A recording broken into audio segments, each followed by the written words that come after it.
I invited my son's ex to our family lunch because I thought she was still the right woman for him. The thing about being a mother is that nobody warns you how humiliating it feels when your child stops needing you in public. Not needing you in private is one thing. You notice it slowly, like when they stop asking what detergent to buy, or when they don't call because their sink is making a weird noise, or when they make plans for a holiday and tell you afterward like you're a neighbor who needs a heads up. But not needing you in public? Smiling across a dinner table while another woman touches his arm and answers for him and says, "We already talked about that," like she has been handed some official position in his life. That hits differently. And yes, before anyone starts sharpening their little internet knives, I know my son is grown. I know he has a job, an apartment, a real adult life with rent and meetings and groceries he probably buys without comparing prices the way I taught him. He is 29, works as a manager in a logistics office, and lives close enough to my house that he could visit more often if he wanted to. That last part matters. Don't pretend it doesn't. My name is Maribel, and I'm 53. I own a small paper and gift shop in our neighborhood, the kind of place people come into for birthday cards. School supplies, gift bags, pens they swear are for work, but are really because they like the color, and emergency wrapping paper on the way to a party they forgot about until the last second. I've run that shop for years. My husband says I run it like a tiny kingdom. He means it as a joke, I think. Our house has 3 bedrooms, a front porch that needs repainting, and a kitchen table I bought when my son was still little enough to do homework with 1 sock on, and 1 sock missing. We bought the house 25 years ago, when everything felt impossible and exciting at the same time.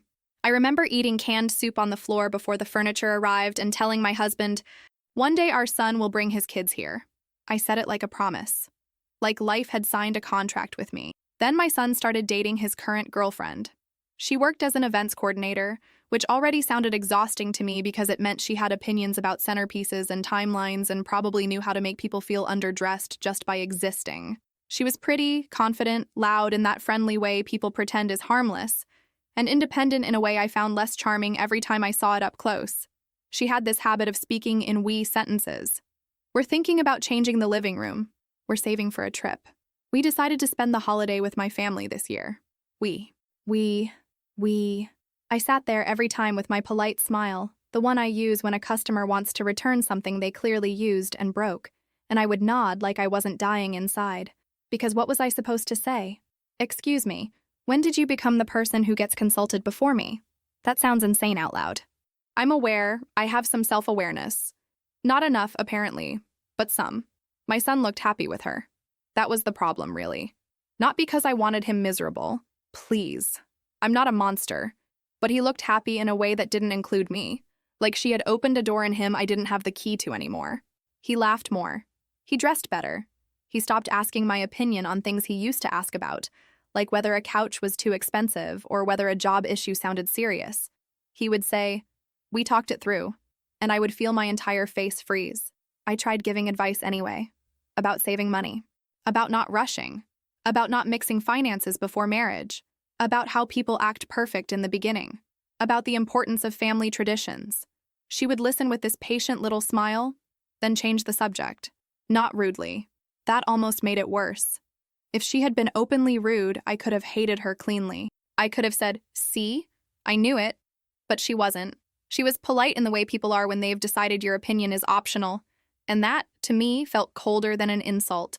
At family dinners, I started making little comments. Nothing dramatic. Just enough. He used to call me before making big decisions. He was always so close to us before. I guess some people think independence means forgetting who raised you. Before her, there had been the ex. The ex was a teacher. Elementary school. Soft voice, simple dresses, always brought something homemade, always called me before holidays to ask what she could do to help. She went to the same church as me for a while, though not every week. She came from what I considered a good family, which really meant a family I understood. Her mother sent thank you cards. Her father shook hands like he meant it. They had traditions. They had manners. They made sense. And she needed me. That sounds bad. I hear it now. But at the time, it felt like love. She would ask, "Do you think he'd like this for dinner?" Or, "What color curtains would look best?" Or, "How do you make that rice he loves?" And I would feel warm all over. Like I still had a purpose in his life beyond being the person who gave birth to him and paid for braces. She included me. She made me feel respected. When she and my son broke up 2 years before all this mess, I didn't understand it. He said they wanted different things. That was it. Different things. What does that even mean? People say different things when they don't want you asking questions. I asked anyway, obviously, because I am me. Did she cheat? No. Did you cheat? Mom. Well, I'm asking. No. Nobody cheated. We just weren't right for each other anymore. That sentence made me want to throw a plate. Not right for each other anymore? After all those Sunday lunches? After all those pictures of her helping me in the kitchen? After the birthday party where she remembered my favorite cake flavor and my own sister forgot? Please. I kept photos of her on my phone, not in a creepy way. Okay, maybe a little. Maybe, but they were family photos. She was in them because she had been around for years.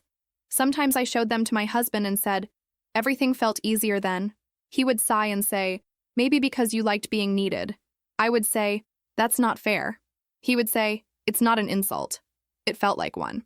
The first big crack happened around Christmas. My son called me on a Tuesday evening while I was sorting receipt paper at the shop. He said, just wanted to let you know we're doing Christmas Eve with her family this year. Not asking, telling.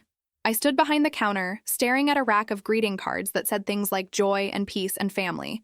Because life has a sick sense of humor. I said, oh, you already decided? He paused. Yeah, we talked about it. There it was again. We. And Christmas Day, I asked. We can come by later in the afternoon. Later, I repeated. Mom, don't do that. Do what? That voice. I wanted to say, the voice of the woman who raised you. Instead, I said, I'm just surprised. You don't have to be. We're trying to split time fairly. Fairly. Like I was a divorced parent with a custody schedule. Like I was one obligation among many. I told him it was fine because I was not about to beg my adult son to spend a holiday in the house where he opened every Christmas gift of his childhood. I have pride. It's not always useful, but it's there. After we hung up, I sat in the back room of the shop and cried for about 7 minutes. Then I wiped my face with a paper towel, went back to the register, and sold a woman 3 rolls of ribbon like I hadn't just emotionally collapsed beside a box of shipping labels. The girlfriend had tried to bring desserts before. Twice, she brought expensive-looking things from some bakery I didn't ask about because I didn't want to know. I put them aside and served my own pies. She smiled tightly both times. I told myself she was too sensitive. The third time, she brought a homemade torta because my son had apparently told her I respected homemade food. Imagine making a torta for a woman who has already decided you are the villain. Tragic, honestly. For her. For me too, but I wasn't there yet. Around that time, I met a friend from church for coffee. She knew the ex because our circles overlapped in that way church circles do, where everyone somehow knows everyone's aunt and also what happened at a potluck 5 years ago. We sat in a coffee shop near the center of town. I ordered tea because I was trying to be the kind of person who drank tea instead of stress eating a muffin the size of my hand. I also ordered the muffin. Growth is not linear. I mentioned the ex casually. Very casually. So casually that I probably sounded like I had rehearsed it in the car. My friend said, she still speaks well of your son. My heart did something stupid. She does? I asked, like I hadn't been waiting for that exact sentence. She has a lot of affection for your family. I think the breakup was hard on her. That was all it took. One little comment, dropped on the table like a match near dry leaves. My friend also said, sometimes people just need a chance to talk without pressure. Now, to be fair, she probably meant forgiveness, closure, maturity, normal human things. I heard destiny. I heard, bring her back. I heard, fix it before your son makes a mistake and marry someone who thinks your approval is optional. I know.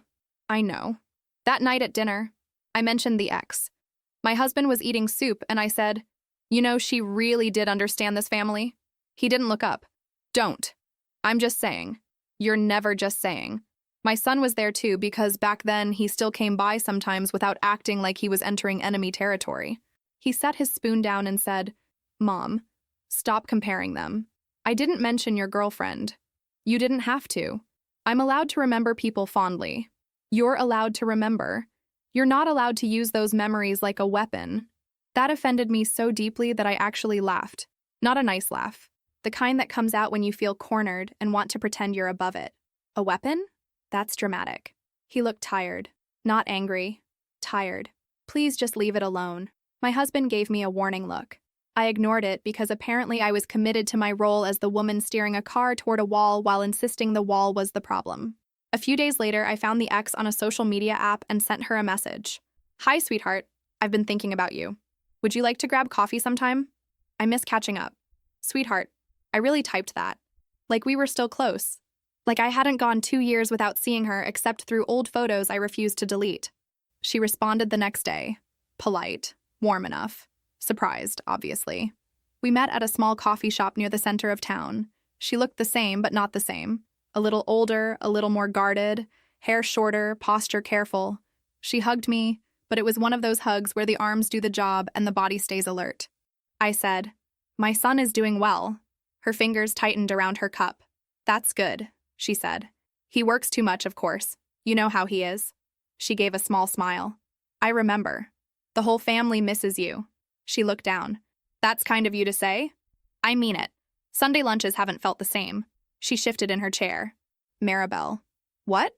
"I don't know if talking about him is a good idea." That should have stopped me. It didn't.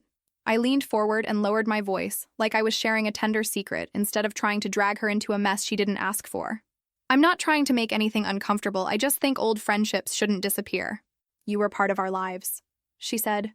"I appreciate that.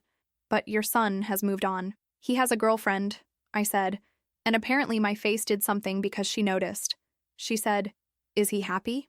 The question irritated me, not because it was wrong, because it was the right question. And I didn't want to answer it honestly. "He thinks he is," I said. Her expression changed, just a little, like a window closing. I invited her to Sunday lunch anyway. I said it would be casual. Family, food, no pressure, just catching up. She asked if my son knew, a pleasant surprise. That phrase should be illegal. She hesitated so long I almost backed out. Almost. Then she said, "If you're sure it won't be awkward." "Oh, sweetheart," I said, reaching across the table to touch her hand. "It will be fine." It was not fine. During the week, I texted her twice to reassure her. "Casual?" I said. "No pressure," I said. "Just everyone happy to see you." She responded with short replies. Looking back, those short replies were probably little warning lights. I treated them like shyness.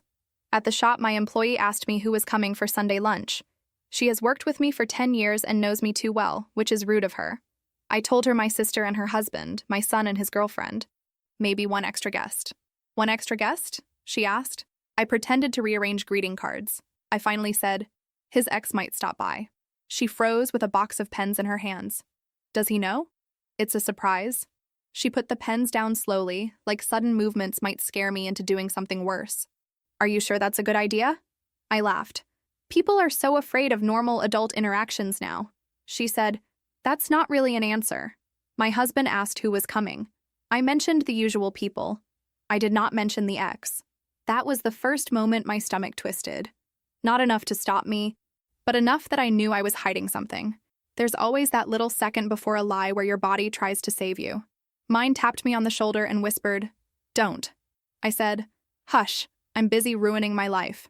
On Thursday, I called my son. "Lunch Sunday?" I asked. "We'll be there." "We?" "Yes." "Mom, me and her." I gripped the phone tighter. "Lovely." He sighed.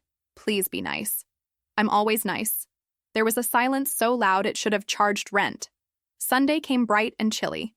I set the table for 8, even though only 7 people had been openly invited. My husband noticed the extra plate. "Who else is coming?" he asked. "My friend might stop by," I said. He stared at me. "What friend?" "You'll see." He closed his eyes for a second. "Maribel." I snapped. "Can we have one peaceful lunch?"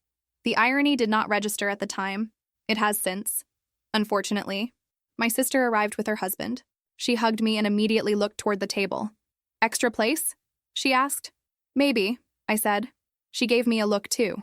Apparently everyone in my life had functioning alarm systems except me. My son and his girlfriend arrived around noon. She was carrying a dessert dish with both hands and wearing a sweater in a soft cream color that made her look annoyingly calm. My son kissed my cheek and said, "Hey, Mom." The girlfriend smiled and said, "I made this. He told me you liked homemade desserts." "That's nice," I said, taking it from her. "We already have dessert, but I'll put it over here." Her smile faltered. My son's jaw tightened. I placed it on the side counter, where it sat like an accusation. At 12:30, it rang. I stood up too fast. My husband looked at me. "Maribel, who is that?" I didn't answer. I walked to the door, wiped my palms on my pants, and opened it. The ex stood there wearing a navy dress, holding a small bouquet of flowers, and looking like she regretted every choice that had led her to my porch. Her smile was nervous. "Hi," she said. "Sweetheart," I said, too loudly, and pulled her into a hug. Behind me, the house went quiet. I brought her into the living room like I was unveiling a guest of honor. My son turned his head. His face changed so fast it scared me. The color drained out of him. The girlfriend looked from him to the ex to me. "Who is this?" she asked. Nobody answered. So I did. I invited her because I missed her and I thought it would be good for everyone to reconnect. She was part of this family for a long time. The silence after that was not normal silence. It had weight. It sat on my shoulders and pressed. My sister's mouth opened slightly. Her husband stared at the floor. My husband whispered, "Oh my God," like he had just witnessed a small explosion. My son looked at me with a face I had never seen before. Not anger first. Betrayal first. "Mom," he said, and his voice was low. "Kitchen. Now." I tried to smile. "Can't we just... now?" I followed him into the kitchen because when your grown son uses the same tone you used on him when he was 15, your body reacts before your pride can file an objection. He stood by the sink, hands on his hips, breathing hard. "What are you doing?" he asked. "I invited someone we care about to lunch." "No, you invited my ex without telling me while you knew I was bringing my girlfriend. Don't make it sound ugly. It is ugly. It was a gesture. It was a setup." I felt heat rush to my face. "I am your mother." "I know," he said. "That's why this is so messed up." I said, "She was part of our family. She is my ex, not yours." That one stung. It also made me angry because anger is easier than shame. You don't get to erase people because your new girlfriend is insecure. He stared at me. "She is not insecure. She has been nothing but patient with you." I laughed. Again, not nicely. "Patient? Is that what we're calling it?" He rubbed his face. "Ask her to leave." I pulled back. "Absolutely not. That would be humiliating." "For who? For you?"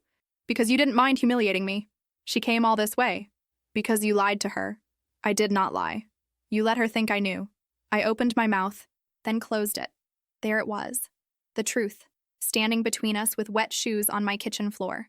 He said, "Tell her it was a misunderstanding and ask her to leave." "No," I said. His eyes narrowed. "No. I'm not going to be rude to a guest because you can't handle an adult situation." He nodded slowly. "Okay." That "okay" terrified me more than yelling would have. He walked back into the living room. I followed, my heart pounding, but my chin up, because apparently I had chosen death by stubbornness. The girlfriend was sitting on the sofa with her arms crossed. Not dramatic, just hurt. The ex stood near the hallway holding her bouquet like she wanted to disappear into it. My son said, "We're leaving." The girlfriend stood immediately. I said, "Lunch is ready." He didn't even look at the table. "We're leaving." The girlfriend walked to the kitchen, picked up the torta she had brought, and came back holding it against her chest. That somehow hurt more than if she had yelled. She didn't say a word to me. Not one. She just looked at my son and nodded. The ex said, "I'm so sorry. I think there was a misunderstanding." My son said, not unkindly but firmly, "This isn't your fault." And then he looked at me. "It's hers." My sister made a tiny sound. My husband sat down like his legs had stopped cooperating. The ex left too, almost running. She gave me a quick, pained look at the door and I had the nerve to feel abandoned. When everyone was gone, the house felt obscene. Food everywhere. Plates set. Flowers on the counter. My sister whispered, "Maribel, what were you thinking?" I snapped. "I was thinking this family used to have loyalty." Her husband said, "Maybe we should go." "Good idea. Everyone should go. Why stay at the scene of the emotional crime?" My husband didn't speak to me until after the dishes were half done. He stood beside the sink, drying a plate with unnecessary aggression. "That was manipulation," he said. I threw a fork into the sink. "Don't start." "I am starting. I should have started years ago." "Oh, please." "No, not please. You set him up. You set that poor girl up. Both of them. I was trying to bring people together. You were trying to control him." "He isn't being pulled away," he said. "He is walking away because you keep blocking the door." I slept in the guest room that night because I wanted him to feel bad. He slept fine. That annoyed me so much I cried into the pillow. The next morning, I texted my son. "I'm sorry lunch became uncomfortable. I only wanted everyone to be mature." No response. A few hours later, you embarrassed me too, you know. Leaving like that in front of everyone was cruel. No response. That evening, I love you. One day you'll understand I was trying to protect you. He read it. No reply. The little read receipt sat there like a slap. My husband watched me from across the room and said, "Stop texting him. He's my son." He asked for space without saying it. Listen, he didn't ask. He's punishing me. My husband said nothing, which somehow made me angrier. 2 days after the lunch, my sister called. I almost didn't answer because I knew she was going to lecture me, and I had already appointed myself the injured party. But curiosity won. She said, "I need to tell you something, and you're not going to like it." Wonderful opening. I heard from someone who knows the ex. She said the breakup happened partly because of you. I laughed so hard it sounded fake even to me. Excuse me? She felt you were too involved. She loved me. Maybe she did. That doesn't mean she wanted you in every decision. That is gossip. It might be. But after Sunday, it doesn't sound impossible. That night, I wrote my son a message so long it could have been a hostage negotiation. I explained my intentions. I explained motherhood. I explained that he had changed. I explained that his girlfriend didn't value family the way we did. I explained that the ex had been part of our lives and deserved respect. I used the phrase, "I'm sorry you felt," at least twice, which should tell you everything about where my head was. I didn't send it. Then I did. Then I regretted sending it, but not enough to apologize. He replied the next morning, "Please stop. I need space.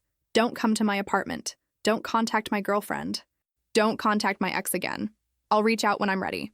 I stared at the message until the words blurred. I told myself I would respect it. Then, a week later, I went to his workplace. I brought food. That was my excuse.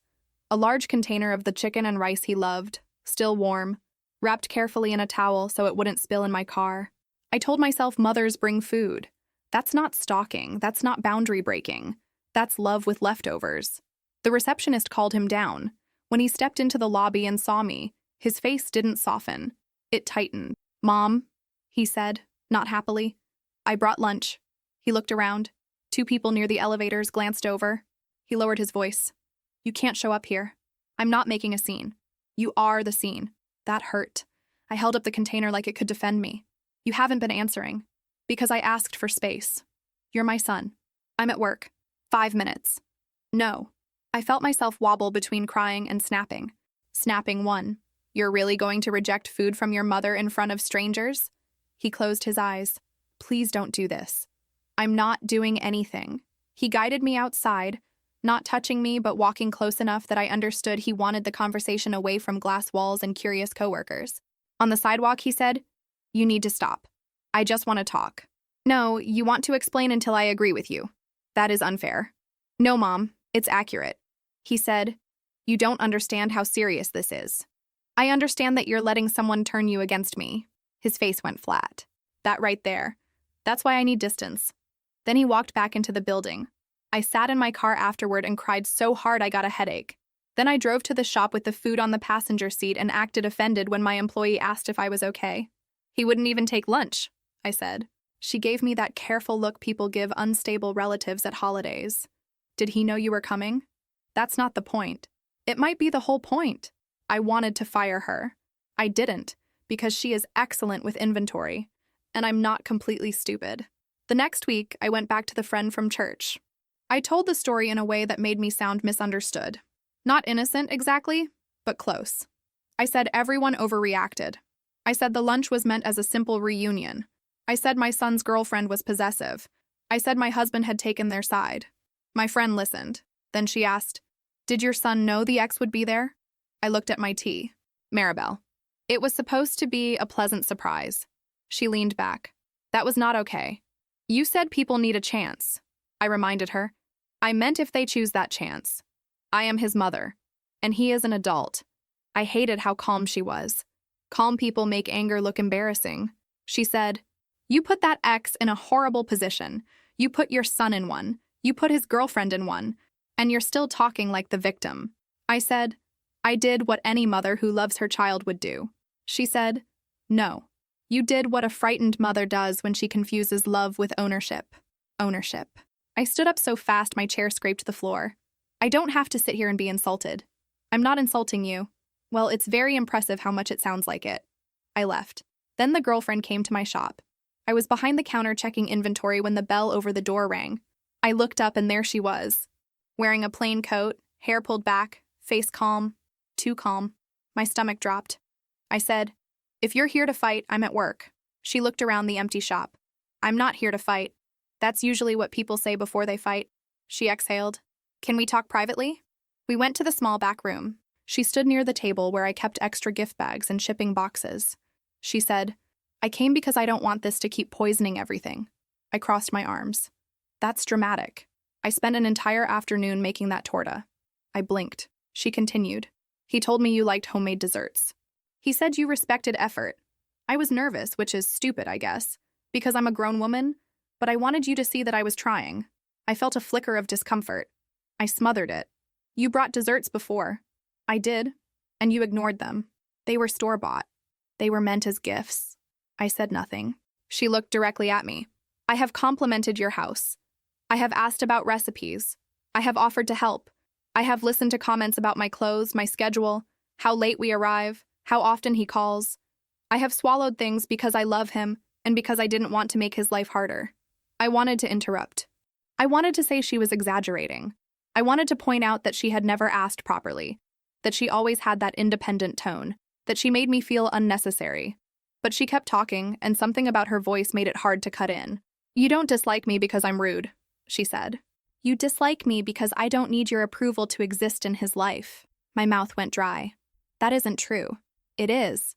The ex made you feel important. I'm not judging her for that. Maybe she needed guidance. Maybe she was trying to keep peace. I don't know. But I'm not going to pretend to be helpless so you can feel included." "Helpless?" I snapped. "You think family is helplessness?" "I think control can dress itself up as family." I laughed because I was close to crying. "Did he tell you to say that?" "No. I came on my own." "Of course you did." She flinched a little, then steadied herself. "He is happier now, not because of me only, because he's learning he can make choices without feeling guilty every time you're disappointed." That one landed so hard I felt it in my knees. She said, "I love him. I'm not trying to take him from you. But if you keep doing this, you are going to lose him yourself, and then you'll blame me because that's easier." The room felt too small. I said, "You don't know what it is to be a mother." Her face changed. Pain, maybe. Or anger. "No, I don't. But I know what it is to love someone enough not to trap them." She left after that. No dramatic exit, no slammed door. She walked out of my shop with the dignity of someone who had said what she came to say. I hated her for it. I also envied her for it. Then I hated her more because envy is embarrassing. I spent the rest of the day messing up simple tasks. I rang up the wrong price for a customer. I misplaced a stack of order forms. My employee quietly fixed things without commenting, which was worse than commenting. 3 weeks after the lunch, the ex messaged me. I saw her name on my phone and felt a rush of relief so intense I almost laughed. Finally, I thought, someone who understands. Someone who will tell me this has all been blown out of proportion. Someone who remembers that I loved her. The message was long, used. I sat at my kitchen table, reading with my thumb trembling over the screen. She said the reason she and my son broke up had not been simple, different things. She said they had loved each other, but my involvement had become suffocating. She said I called too often, asked too many questions, showed up at places without warning, gave opinions on their apartment search, furniture, holidays, schedules, even meals. She said every time they tried to make plans alone, my son felt guilty. She said he tried to set limits, but I became hurt, cold, or dramatic until he backed down. I whispered, "That's not true," even though I was alone. She wrote that she had suggested therapy. She wrote that my son had tried to talk to me more than once, but I turned every conversation into proof that he didn't love me. She wrote that she cared about me, but she had started feeling like she was dating my son and negotiating with his mother at the same time. Then she wrote the part that made my ears ring. I didn't leave because he didn't love me. I left because I didn't want my marriage, my future home, and my future children to be built around keeping you from feeling abandoned. I put the phone down, picked it up again, read the line again because apparently I enjoy suffering. She ended by saying she never wanted to be contacted again. She wished my son well. She wished me healing. That last part felt insulting. Healing. Like I was sick. Like I was the wound. I showed the message to my husband because I expected him to say, "She's exaggerating." I needed him to.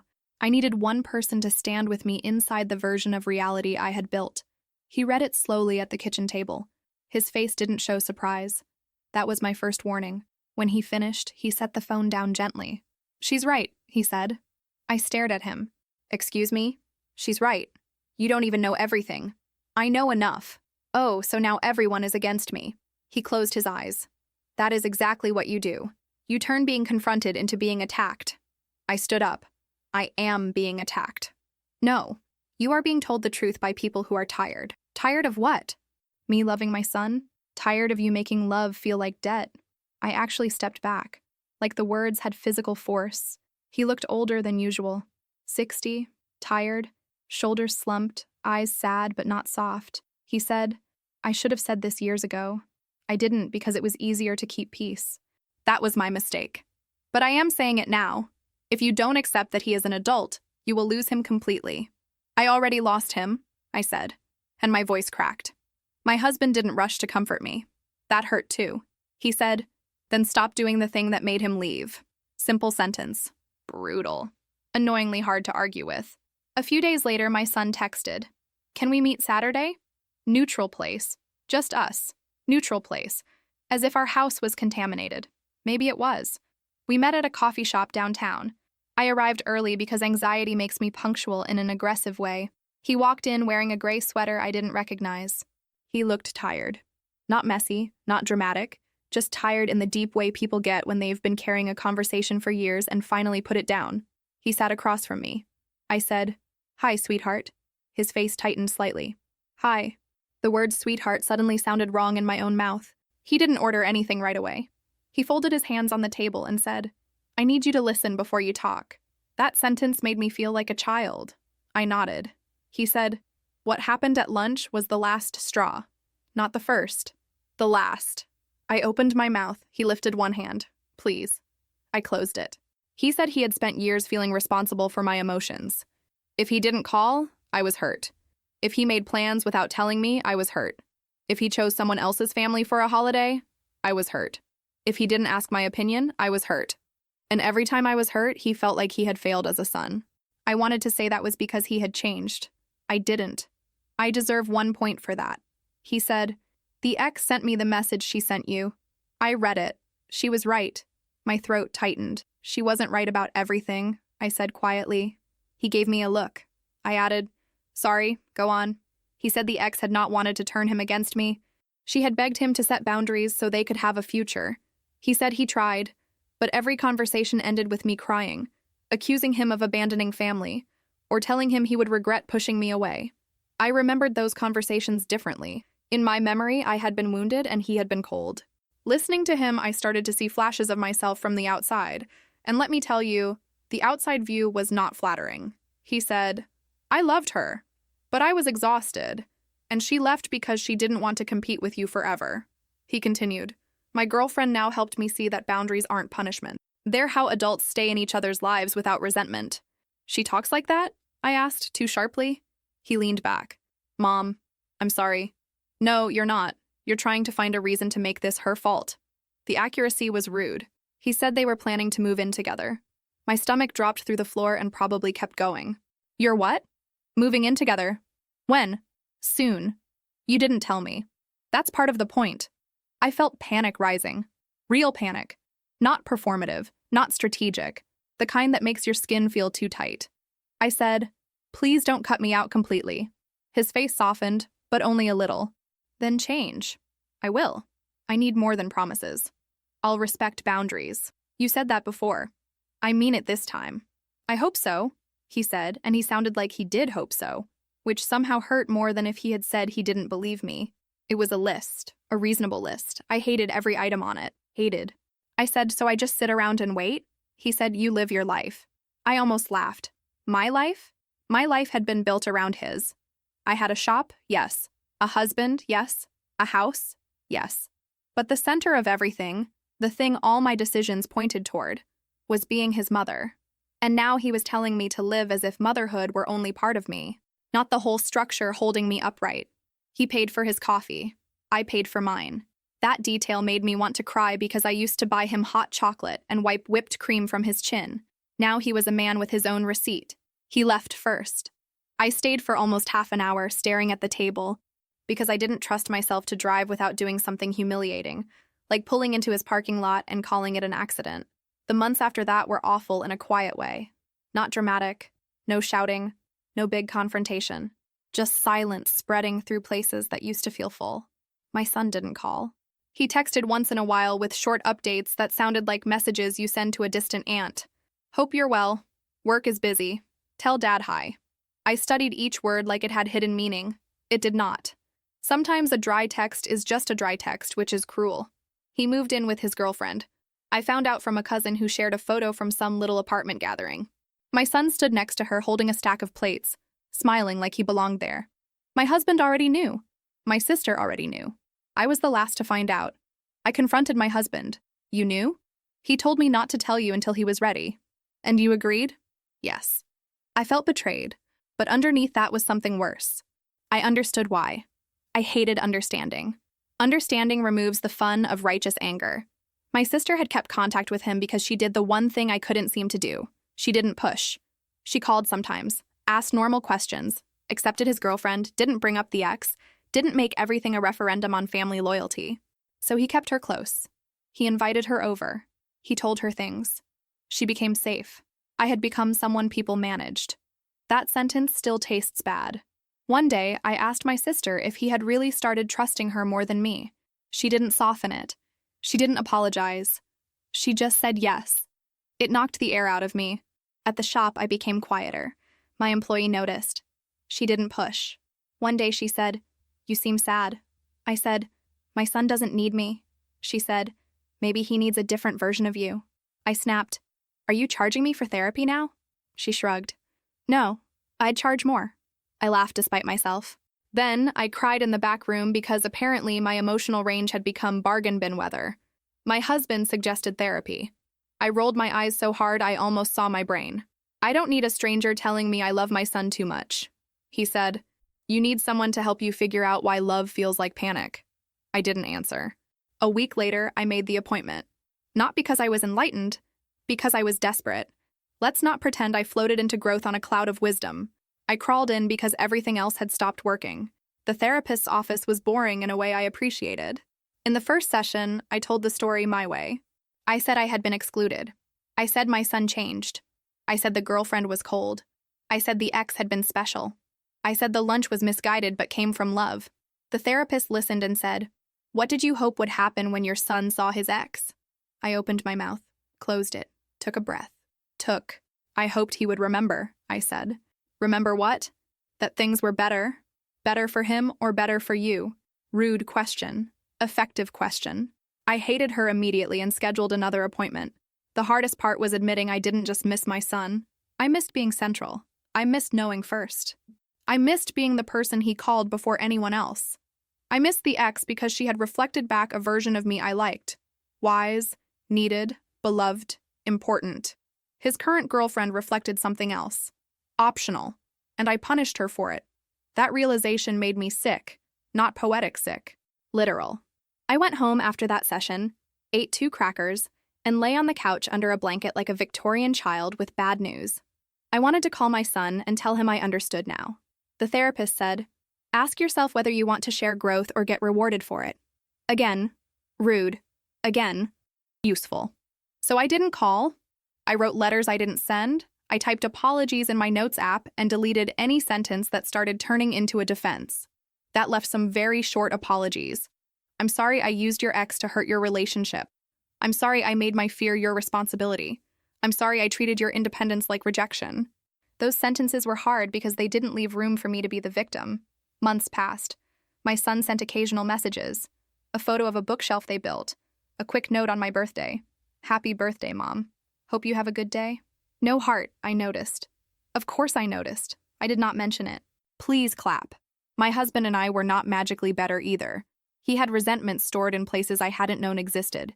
He told me he had felt like a supporting character in the drama between me and our son for years. He said he stayed quiet because speaking up caused fights. He said silence had made him lonely.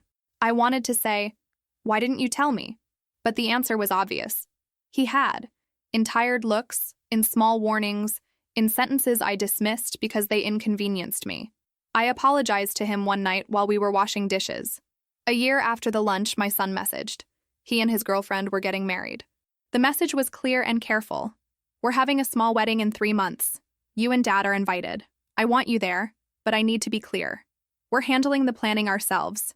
Please don't contact vendors, don't offer changes, don't make comments about the guest list, and don't bring up the ex. If those boundaries aren't respected, we'll have to reconsider the invitation. I stared at the word invitation. Not role, not honor. Invitation. I typed 3 different responses. The first was too emotional. The second was too defensive. The third was close. Congratulations. I'm happy for you both. Thank you for inviting us. I'll respect what you asked and come as a guest. I sent it before I could ruin it. He replied, thank you. 2 words. I treated them like a gift because, honestly, they were. The wedding was small, at a simple event space with white chairs, soft lights, and flowers I had not chosen. That last part matters because I had opinions. Many opinions. I kept them inside my mouth like an adult, which felt unnatural but survivable. I wore a blue dress and arrived with my husband. I had practiced my face in the mirror. Not too sad, not too eager, not the face of a woman silently auditing every decision. Neutral, but warm. Do you know how hard it is to create a face that says, I love you and I am not here to hijack your joy? Very. My son greeted us near the entrance. He hugged his father first, then me. The hug was brief. I did not hold on longer. I wanted to. My arms physically wanted to. I let go. You look beautiful, I told his bride. She said, thank you. I'm glad you came. Not warm exactly. Not cold either. A bridge made of thin wood. I stepped carefully. We were not seated near the front with the wedding party. My sister was. That hurt so badly I had to look down at my hands until the sting passed. My sister sat with the bride's parents and a few close friends. She laughed with my son before the ceremony started. She had become part of the inner circle because she hadn't tried to force her way into it. My husband squeezed my hand under the table. I wanted to whisper, this is humiliating. Instead, I whispered, I'm okay. I was not okay, but I was behaving, and sometimes that has to come before okay. During the ceremony, my son looked at his bride like the room had gone quiet except for her. I had seen him happy before, but this was different. Relaxed, certain, free from watching my reaction. That was the part that hurt and healed at the same time. He looked free. The officiant said simple things about partnership and choice. Nothing fancy. I cried anyway, silently, because I had finally started to understand that love is a choice people make every day, not a debt they owe forever because you suffered for them once. That picture almost broke me. I went to the restroom and stood in a stall, breathing through my nose, telling myself not to cry hard enough to ruin my makeup. I pressed toilet paper under my eyes like a very glamorous raccoon and whispered, you did this. Don't make it worse. Then I went back out. Near the end of the night, the bride came over. She looked tired and happy, which is how brides should look, I guess. She stood beside my chair and said, thank you for respecting everything today. For a second, shame rose so fast I thought I might choke. I said, you're welcome. It was a beautiful wedding. She nodded. He's glad you came. Not we. Maybe that was all she could offer. Maybe it was generous. I said, I'm glad too. She smiled a little and returned to the dance floor. My son was waiting for her. He took her hand, spun her badly, and she laughed. Not polite laughter, real laughter.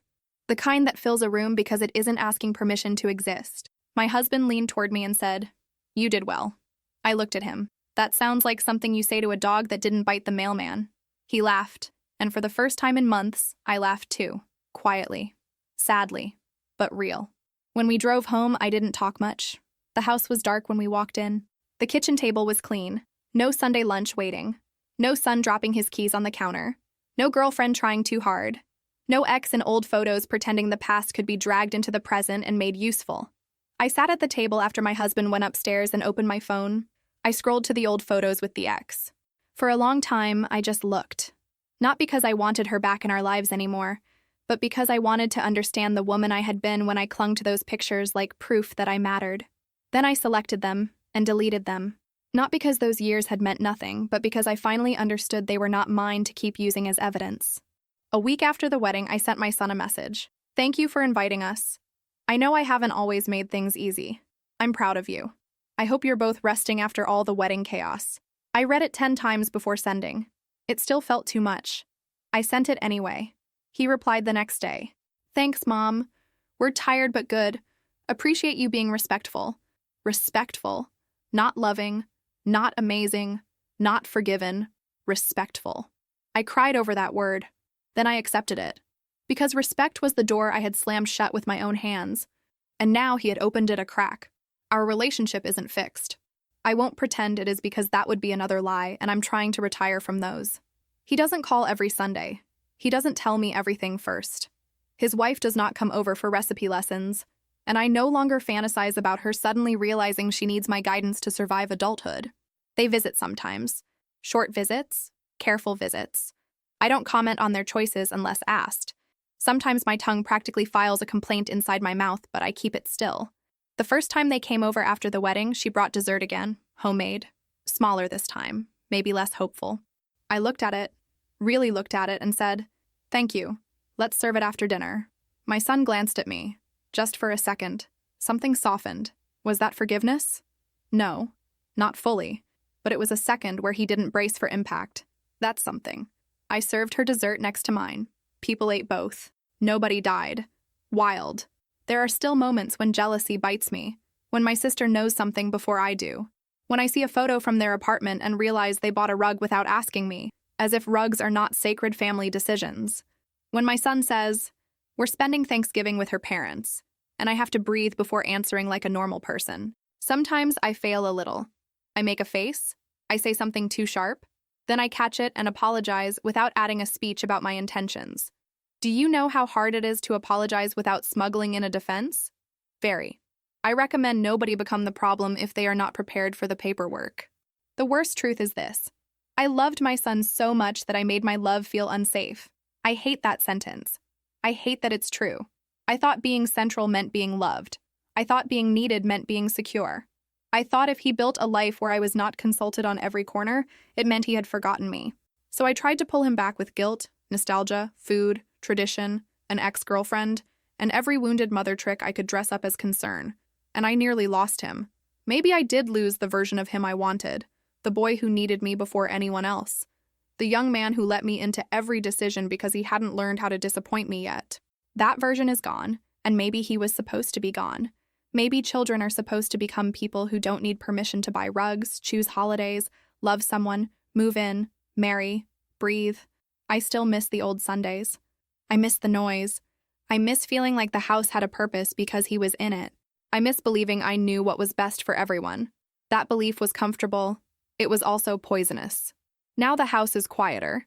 My marriage is quieter too, but not in the same dead way. My husband and I eat dinner together more honestly. Sometimes we go out. Sometimes we sit on the porch and talk about nothing. Sometimes we talk about our son, and I don't turn it into a trial. I go to therapy. I went back to church eventually, and yes, it was awkward, but people moved on faster than my ego thought they would. Very rude of them to have lives.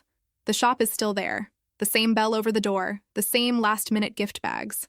My employee still gives me looks when I start sounding like someone who needs a warning label. I listen more often now. Not always. More often. As for my daughter-in-law, I am learning her. Not managing her, not testing her, learning her. She likes practical gifts, hates being fussed over, and gets overwhelmed when people ask too many personal questions in a row. She loves my son in a steady way. She also protects him from me when needed. And while part of me still bristles at that, another part of me knows he needed protecting. From me. That's not easy to say. At the wedding, I was tolerated. That was the word I used at first, bitter and dramatic. But now I think maybe I was allowed.